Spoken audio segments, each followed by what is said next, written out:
Assalamualaikum warahmatullahi wabarakatuh.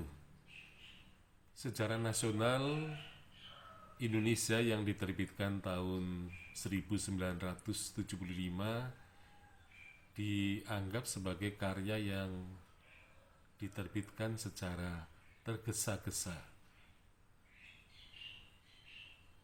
dan karena itu kita melihat bahwa sebenarnya karya itu masih dalam bentuk draft. Nah, jadi kalau kita lihat dari persiapan munculnya karya itu sejak tahun 1957 dengan seminar sejarah nasional Indonesia yang pertama, yang kemudian disusul dengan seminar sejarah nasional yang kedua tahun 1970, maka memang di sini ada semacam kerja yang orang bisa mengatakan lambat gitu ya. Tetapi ternyata memang benar bahwa menulis sejarah itu merupakan aktivitas yang tidak mudah, yang tidak bisa dikejar-kejar atau tidak bisa dikatakan kejar tayang gitu ya. Jadi memang harus penuh dengan kesabaran ya, apalagi kalau sampai terjadi ada sumber-sumber sejarah yang tidak terjangkau, maka seringkali memang sejarawan menunggu sumber-sumber tertentu yang diharapkan akan bisa ditemukan dalam waktu dekat. Tetapi ternyata penantian itu tidak menemukan sumber-sumber yang dimaksud. Nah, sehingga karena sumber-sumber sejarah itu tidak atau belum ditemukan, maka seringkali sejarawan akan selalu menunggu dan menunggu penemuan-penemuan sumber itu. Nah, tentu saja memang sulit ya menulis sejarah dalam arti yang final. Artinya sejarah memang tidak bisa diselesaikan oleh satu generasi sejarawan karena mereka tentu saja berhadapan dengan berbagai masalah yang berkaitan dengan metodologi. Ya, di samping sumber yang tidak terjangkau, juga kemampuan metodologi yang belum mencukupi.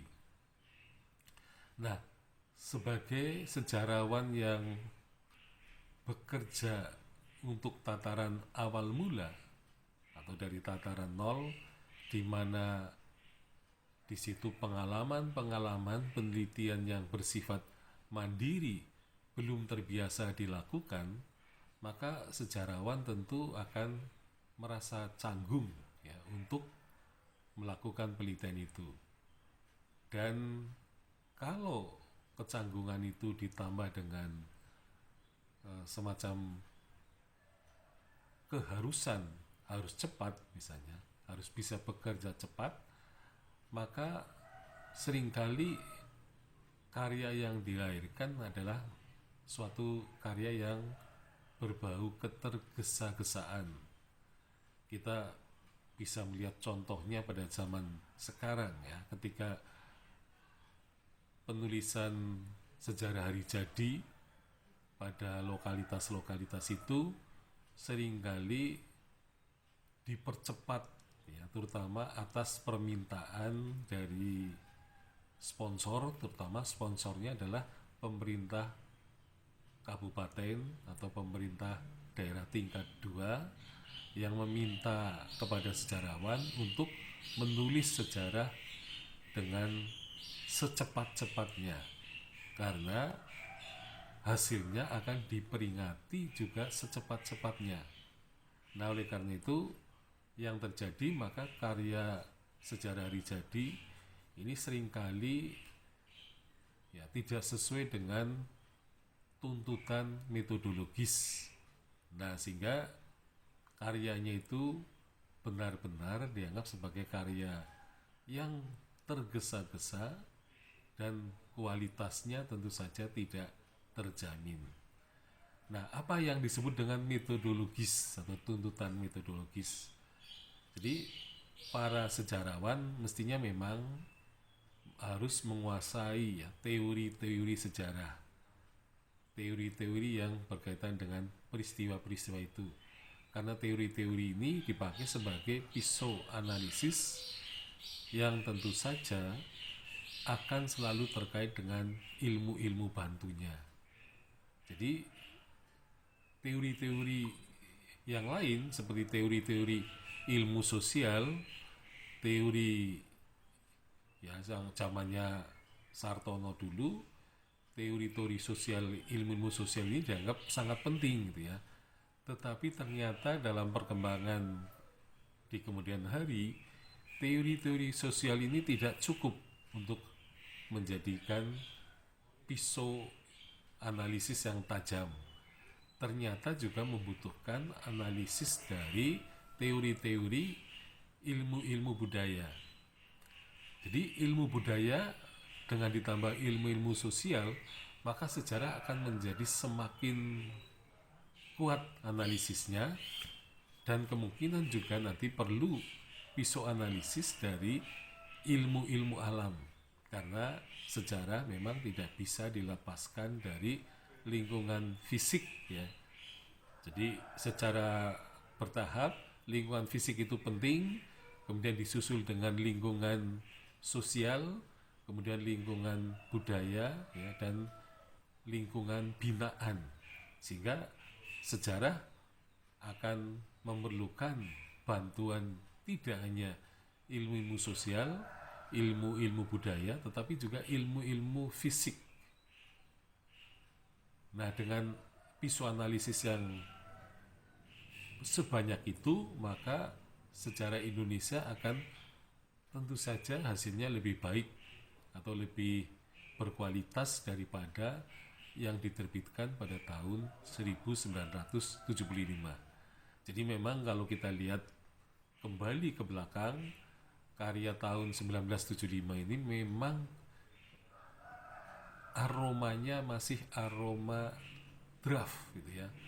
Jadi belum merupakan karya yang final. Nah, sebuah draft itu memang harus dilakukan editing terus-menerus, kemudian penambahan fakta sejarah juga secara terus-menerus. Nah, tentu saja memang editing sejarah, karya sejarah itu tidak bisa diprogramkan dalam waktu yang bisa ditetapkan. Jadi semuanya ini tergantung dari keberadaan sumber. Jadi kalau sumber sejarah itu tidak ada, maka interpretasi sejarah bisa hanya berisi dugaan-dugaan. Nah, kalau dugaan-dugaan itu yang lebih ditonjolkan, maka hasilnya tentu saja ini merupakan sejarah spekulatif. Nah, padahal penulisan sejarah nasional Indonesia itu harus merupakan penulisan sejarah kritis ya. Artinya benar-benar ada sumbernya, sumber itu kemudian dikritik ekstern dan intern, dan kemudian ditemukan fakta sejarah. Jadi kalau sejarah yang berbau spekulatif itu sering di situ terjadi pengandaian-pengandaian, dan pengandaian-pengandaian itu bukan fakta. Jadi pengandaian-pengandaian itu terjadi manakala sumber-sumber sejarahnya terbatas, dan juga akhirnya karena keterbatasan sumber, maka juga ada keterbatasan fakta sejarah. Nah, di samping itu, seorang sejarawan harus mempunyai keterampilan tambahan, terutama harus menguasai metode-metode ilmu-ilmu bantu. Karena pada dasarnya ilmu-ilmu bantu itu mempunyai metode. Ilmu bantu itu juga akan menyerahkan sumber-sumber sejarah yang kita perlukan. Misalnya ada sumber sejarah yang berupa sumber antropologi, sumber sosiologi, sumber epigrafi, sumber filologi, sumber sastra, sumber filsafat. Jadi semua sumber itu akan bermuara kepada penulisan sejarah. Nah, oleh karena itu, sejarawan harus menguasai metode filologi, metode epigrafi, metode antropologi, metode sosiologi, metode psikologi, metode geografi, sosial gitu ya. Kemudian metode numismatik, ya, metode genealogi, bahkan mungkin metode ilmu seperti biologi, fisika itu ya. Saya kira itu nanti suatu saat akan memberikan sumbangan terhadap penulisan sejarah. Jadi misalnya untuk menganalisis bom yang dijatuhkan ya misalnya, maka kita memerlukan penjelasan dari ilmu fisika misalnya.